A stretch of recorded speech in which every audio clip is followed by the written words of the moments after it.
Hey, it's Rachel Cooke, your modern mentor.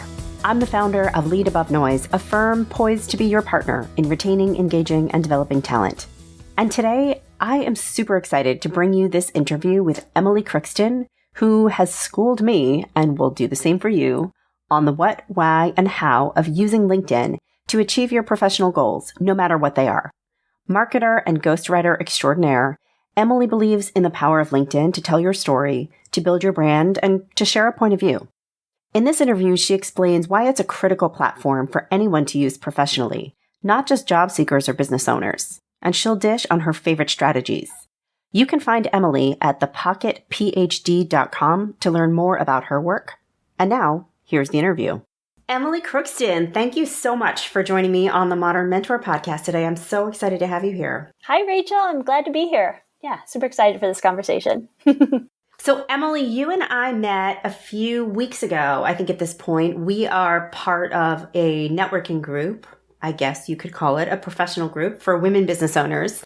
And you and I had connected and we were talking a little bit about our businesses, and you were talking about an expertise that you have in LinkedIn. And I was sort of like, I run a business. I know about LinkedIn. I got this. And you were like, well, let me just take a look at your profile and give you some suggestions. And I have never been so lovingly and thoroughly schooled on how much I didn't know and how much I was missing the mark. And it was the most generous and beautiful gift I have been given all year. So thank you for that.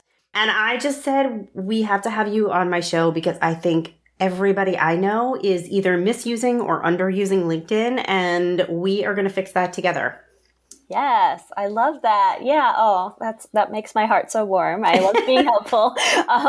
Yeah. And your LinkedIn was not the messiest I've ever seen. So do not think that you need to worry.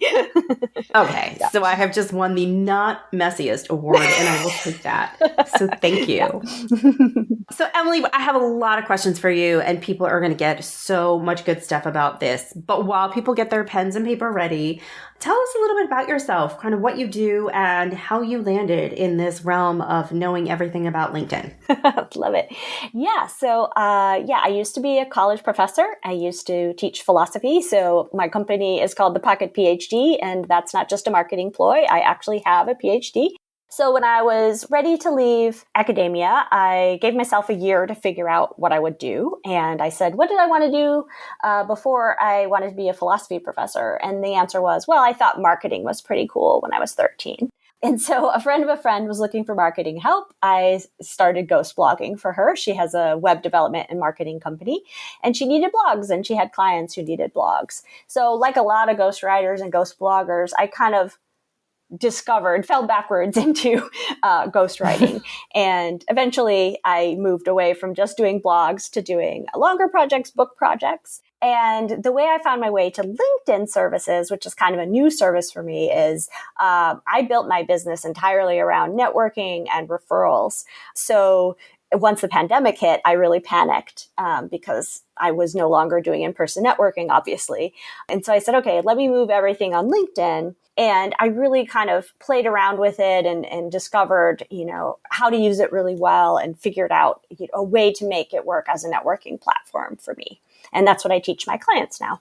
Amazing. When I was 13, I had no idea what marketing was. I don't even know if it had been invented yet, but that is amazing. Yes. Okay, so the first thing that I want to ask you, I know that a lot of my listeners are not business owners and they're not necessarily looking to network. And therefore, I think I certainly know a lot of people who are career professionals. They work in-house for organizations. They are very happy doing so. And I find they don't use LinkedIn, or they certainly don't use it in a consistent or strategic way. And so my first question to you, Emily, is, who is LinkedIn for?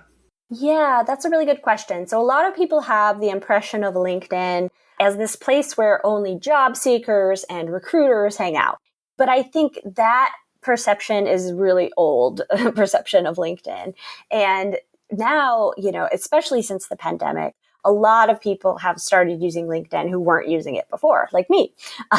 And so you can really find a community of people who are interested in basically doing social media in a business sense, like finding business friends, building an industry community that they can really, tap into when they have questions or when they're looking for jobs. That's still a thing that happens on LinkedIn. But people are really finding that they can build a personal brand through LinkedIn. So even if you're in corporate and really happy with your position and not ever thinking about looking for a job, you can still use LinkedIn as a way to build some rapport within your industry, find people who are like-minded, and become really kind of a thought leader within your industry if that's what you want to do. So building that personal brand.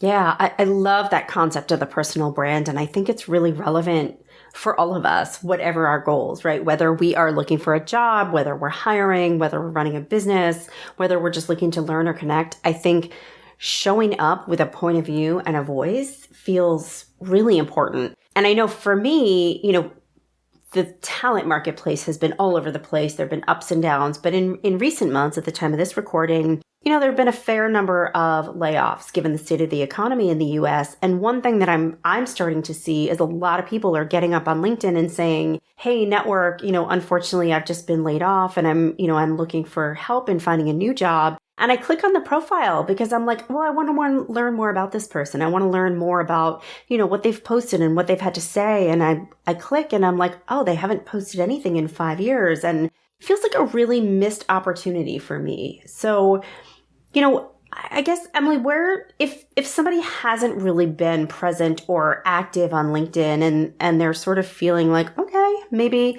2023 is going to be my year, where do they get started? What should they think about? What should they focus on? Yeah, that's such a good point. If you're using LinkedIn regularly, then you're prepared for whatever happens with the market, whatever happens in your industry, whatever happens with the recession. And so it's a good time to start right now, starting to use LinkedIn.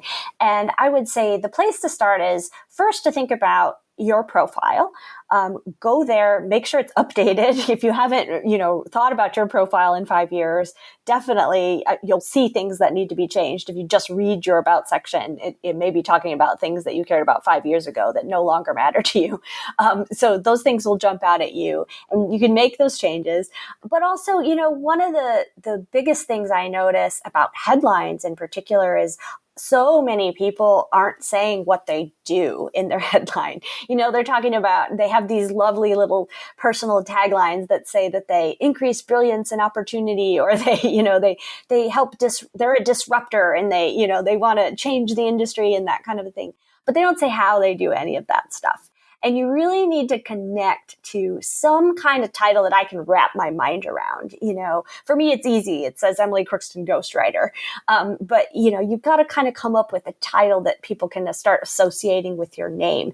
And it has to be meaningful. So you may have a title within your company that doesn't mean anything to anyone outside of your company. So come up with a title. It's okay to make up titles. This isn't your resume. Nobody's going to check in on you.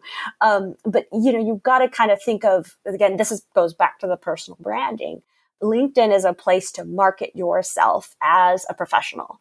And so whatever that looks like for you, that's the place to start. And then from there, you don't have to focus on, you might be thinking, a lot of my clients are saying, oh, I don't know what to post. I have no idea. So you might be in that boat, and it's perfectly fine to just engage on LinkedIn, just to watch what other people are doing, comment on their posts, engage in conversations that are happening there without posting a thing. You can do that as long as you want until you feel comfortable. After a certain point, you'll start seeing where you can add to the conversation, and you'll start to feel more comfortable posting your own things. But you can certainly take it slow if LinkedIn is newer to you or you haven't been around in a while. It's kind of like dipping your toes into a networking group that you haven't been at for a while. You just take it slow and you'll find your way. I'm just curious. So, and I totally have seen the titles. I am a disruptor. I'm a change maker. I'm a provocateur. And I'm with you. I'm like, I don't know what that means or if I need you or if we are the same.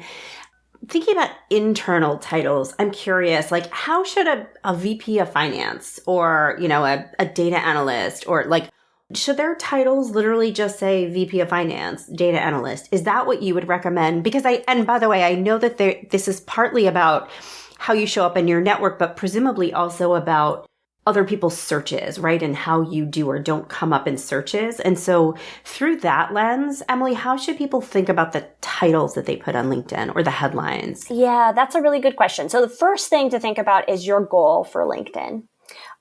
So are you looking to build connections with other people in your industry? Are you looking to build connections with people outside of your industry because you want a broader impact or something?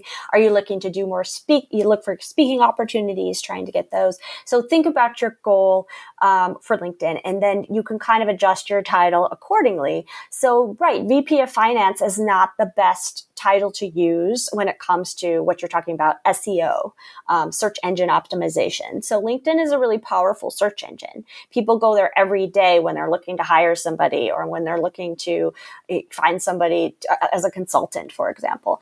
And so they're going to that search box and they're typing in fractional finance or fractional operations person, whatever they're typing in there. So you want to be in the sight lines of those searches. So what I recommend is you can actually do some hashtag research. So think about some possible titles you want to use, type them into the search box with a hashtag and click on that in the list that pops up for you. And you can see how many followers are following each of those hashtags. And then you can kind of play with it from there. So what I recommend is change up the title a little bit. You don't want to be super clever. Like, this is the point of doing the SEO research, at least with your main title, like the first thing in your headline. It should be a really SEO friendly kind of title. And you can put the other stuff that makes you unique and the innovator, disruptor stuff that can still be in there, but don't put it at the beginning. So you do a little hashtag research, change up your headline, and then watch that search appearance number that shows up in your dashboard. And that will tell you, are you hitting on the right notes with your audience? Are you getting that SEO right for yourself? Every week you could change up your headline and see how it affects those numbers. The other place to look is under your experience on LinkedIn. That's another place where the little robots dip around and find keywords. So make sure you've filled out those little descriptions. It's a good tip for humans too, not just robots, because people want to know, what did you do as the VP of Finance? Because it's different in different companies, So saying, having a little description of what you did is always important. That is super helpful. Thank you. I really appreciate it. I think it can be kind of overwhelming. Like, there's so many different places to put content, and that's just putting your profile together. And then on top of that, there is how you engage and what you post and what you write and what's an article and what's a photo. And there's just so many options. And I really appreciate your point about start with your goals, right? Because I know for a lot of people, it seems like the only things I ever see them post are just sort of reposts of their own company's articles or something that sort of signals to their own leadership, hey, I'm a good soldier.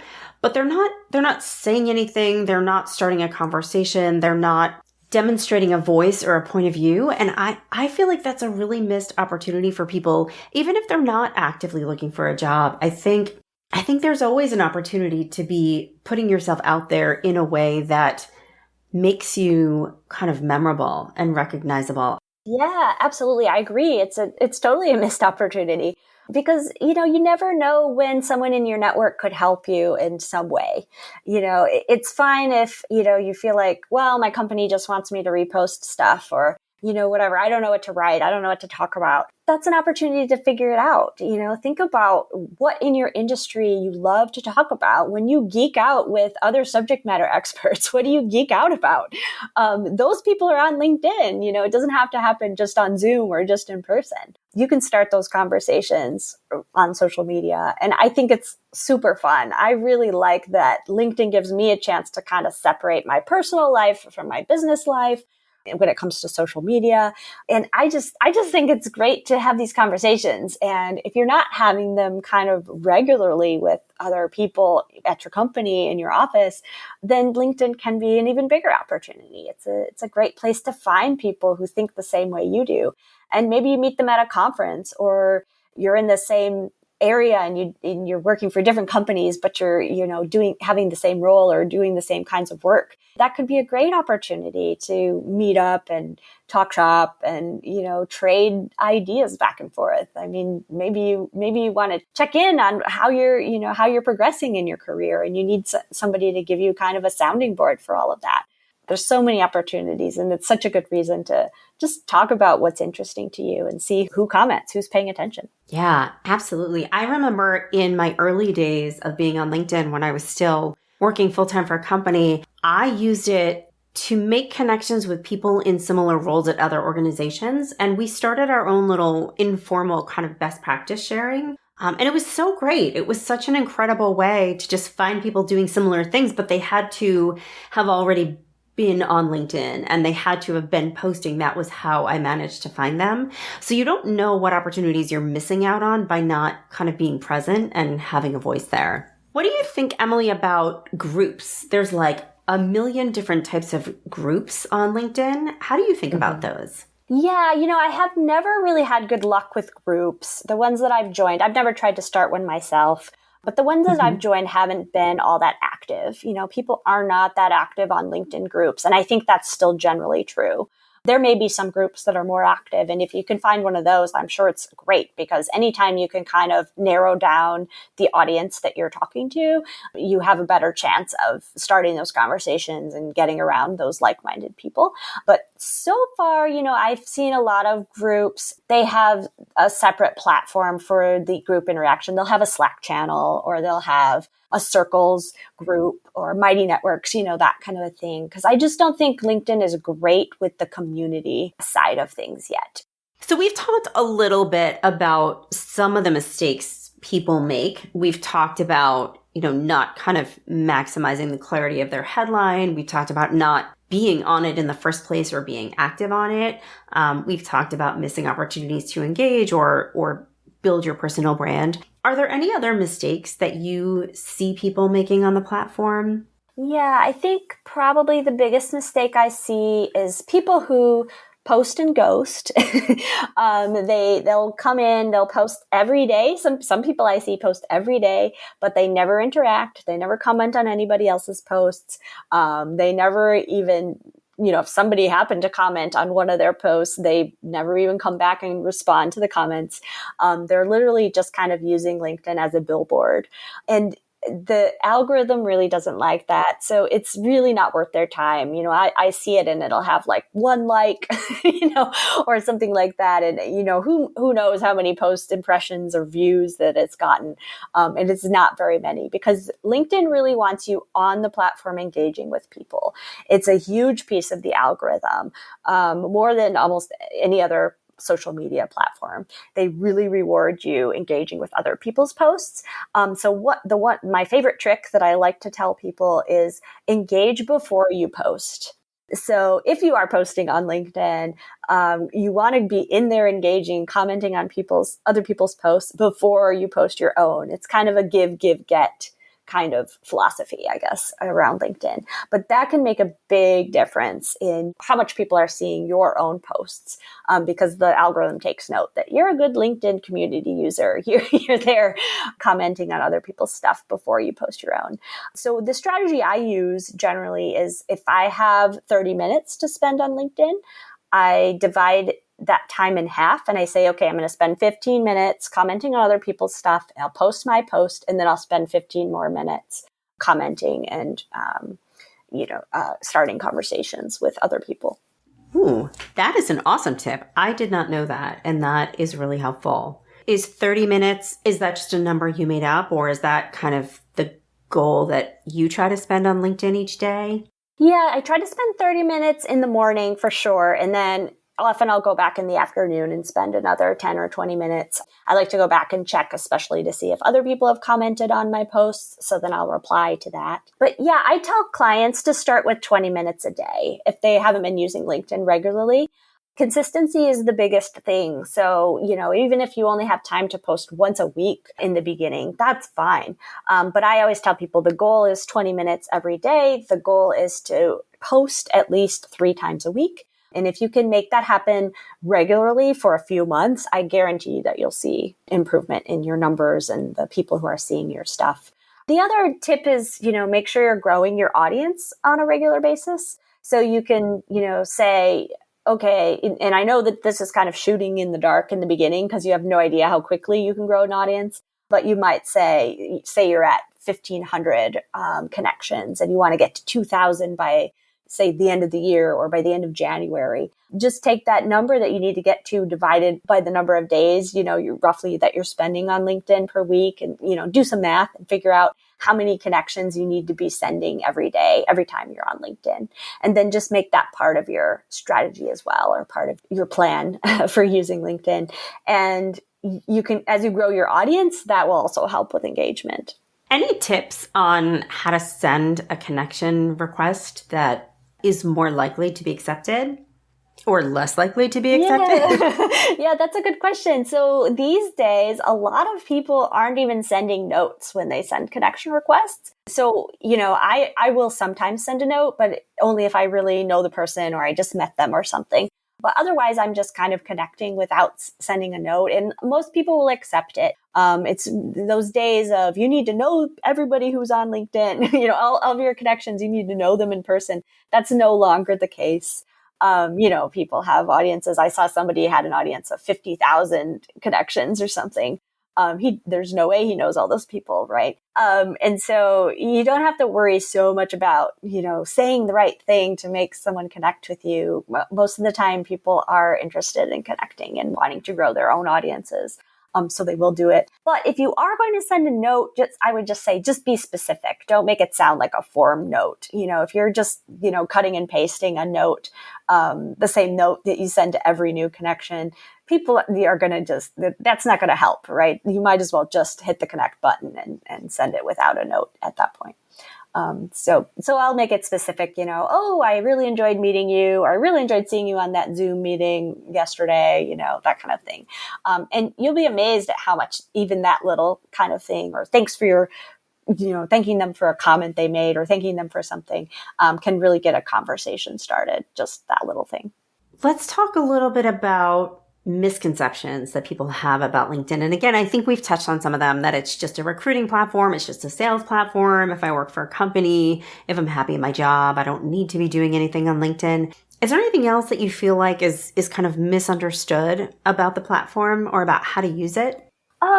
We've touched on a lot of them. I think the other misconception is that you're not going to get a lot of traction around company pages. And I think that that's becoming less and less true. A lot more people are interacting with company pages these days. And so if you are part of a company that uses their company page and posts content regularly, it is really helpful for that company page for employees to be going to the company page and interacting with those posts that are there. So I guess that's a good tip for leaders. Encourage your team to comment on the content your company is sharing on the company page. That can really give it a boost. So that's one thing. I'd also say, thinking that, LinkedIn is kind of only for entrepreneurs, or it's only good for creative people, or, people who want to, have those goals of becoming a speaker or something like that. I really think it's for everybody. And to our, we've been harping on this point a bit, but, regardless of your situation, it could change. And having that place where you have a personal brand is a really good thing. You don't have to have a personal website. LinkedIn is there to act a little bit as your personal website. And I think that can be really useful for people in their careers and who are building their careers. So yeah, I would say, there are a lot of places where you can go online to be yourself, but there aren't a lot of places where you can go and connect professionally with people and know that that's why everyone is there. And I think that's the best part about LinkedIn. Yeah.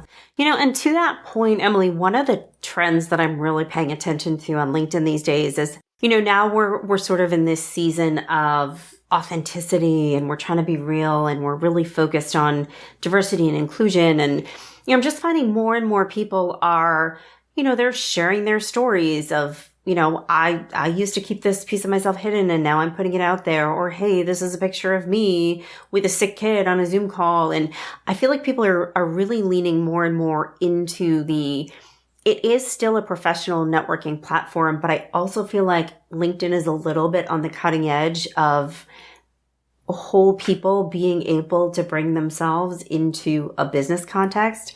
I'm curious if you're seeing the same thing and how you're experiencing it. Yeah, that's a really good point as well. There's certainly the camp that thinks, LinkedIn is becoming Facebook. I hate it. There's selfies everywhere. That's not me. I think the humanity in work is something we should all be celebrating and bringing out and sharing about and talking about much, much more. So I applaud the vulnerability that I'm seeing. I think it's great. And, sure, I like those posts to also have a business connection. At least, I have a good friend who loves to post about her daughters. But it always has a business lesson attached to it. It's not just a personal post. And so those are the posts that I appreciate the most because I think I like to be as real as possible. One of my goals is to show up on LinkedIn the same way I show up in person, on Zoom, at a networking meeting. And that person is sometimes a little messy. That person is not at all corporate or buttoned up, And so to feel like I can be myself on the platform is great. I don't post a lot of selfies. I've done a few, I suppose, on there. And I don't post an image with every one of my posts. And I've had people ask me, like, shouldn't we all be posting images every time? Because that's what it seems like is happening in my feed, And I think, no, you can stand out in a lot of ways. And one way to stand out is to post a text-only post on LinkedIn when everyone else is posting photos. So, thinking in terms of what's comfortable for you and, what, again, going back to your goals, what serves your goals, that's the best way to use LinkedIn. And I think I pay attention to the algorithm because it's part of the process. It's part of the deal when you use LinkedIn. But it shouldn't be driving everything. And so figuring out what those goals are, figuring out what metrics you care about to support those goals, that's really what should be driving your use of LinkedIn. So let's talk about those goals and metrics a little bit, because LinkedIn has a lot of data that people may or may not know is there or how to find it. But how do you sort of track your own progress and how do you suggest other people do the same? Yeah, that's a great question. So you'll see your little dashboard. It says analytics, and there's 3 numbers there. Those numbers are updated once a week. They update on the day of the week that you joined LinkedIn. So if you joined on a Tuesday, they update on a Tuesday, a little quirky. You don't have to know that, but you do want to be checking those numbers on the same day every week if you really want to track the trends to get accurate numbers. And so I watch 2 numbers. I watch search appearance numbers and I watch profile views. So the search appearance number is what I was talking about before with the SEO type of research. When someone searches for sales consultant and your profile pops up, that gives you a hit on your search appearance number. And then profile views is just whoever happens to look at your profile. They could have met you in real life and then go to your LinkedIn profile to check you out. They might have found you through your company and then gone to LinkedIn to check you out, that kind of stuff. So I watch those 2 numbers weekly. I track them weekly. I'd like to see them trending up. If I see that they're not going in the right direction, I might play with my headline and see if I can get those numbers to change. The third number in the dashboard there is your post impressions. And if you're posting, you'll see that number. The trouble with watching that number is it's an aggregate. So it's post impressions over the whole week. So it's not that useful because it doesn't tell you, like, is this post better than this other post? To know that, you need to look at the individual post numbers. And it's actually a vanity metric. Post impressions are a vanity metric. They are LinkedIn's way of getting you to come back to the platform, right? It's a dopamine hit. Ooh, this post got 3,000 views. That's exciting. I'm going to come back and keep watching that number. But in terms of your goals, it's probably not something that helps that much. I mean, it can tell you a little bit. It can tell you whether your audience is interested in what you're posting. But post impressions, I think it's 3 seconds. If someone dwells on your post for 3 seconds, that's an impression. So you have to consider how much someone could be reading in 3 seconds, and how much, and my goal on LinkedIn is to start conversations. So I'm really looking at the comment number on my posts more than the impression number or more than the like number, the reaction numbers that I'm seeing.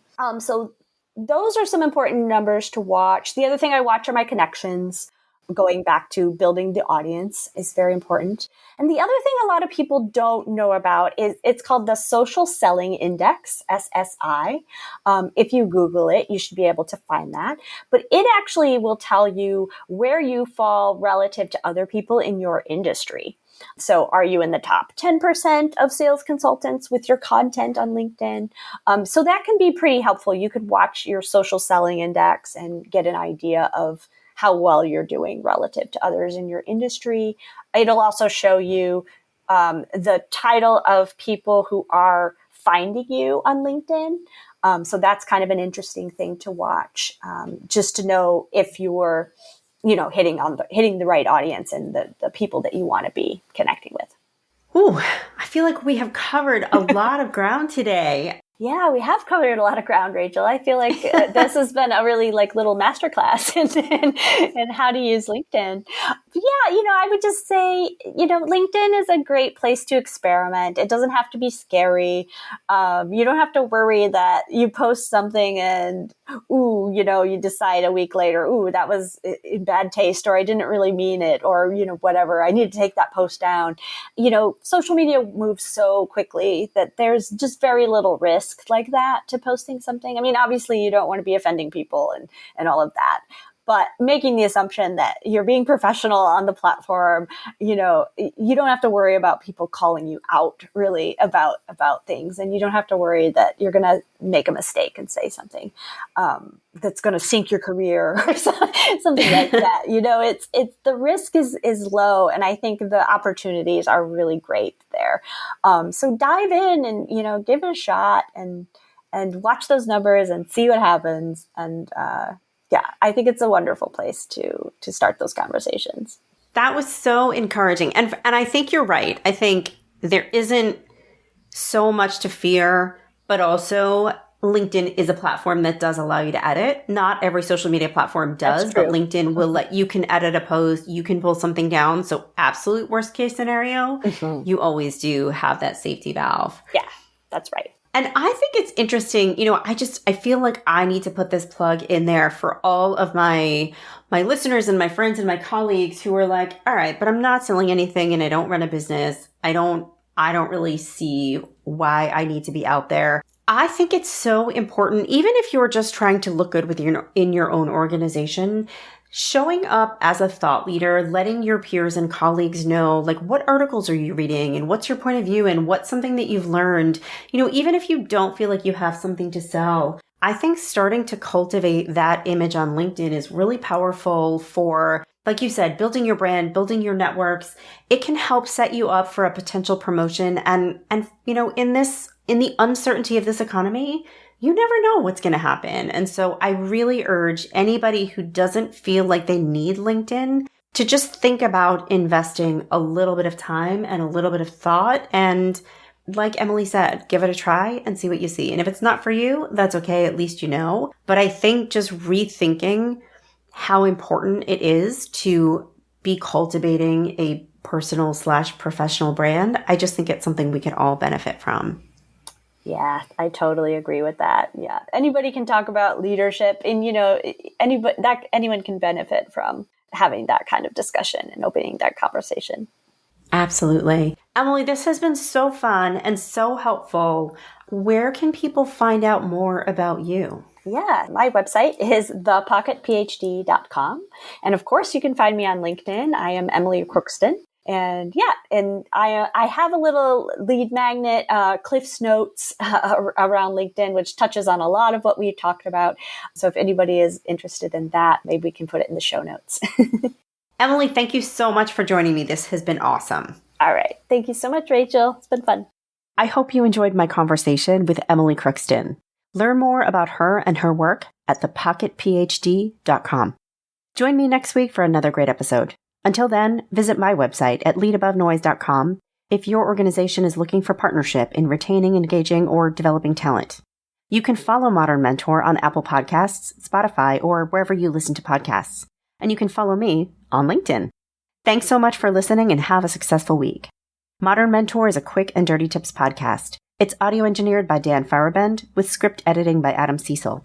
Our podcast and advertising operations specialist is Morgan Christensen. Our digital operations specialist is Holly Hutchings.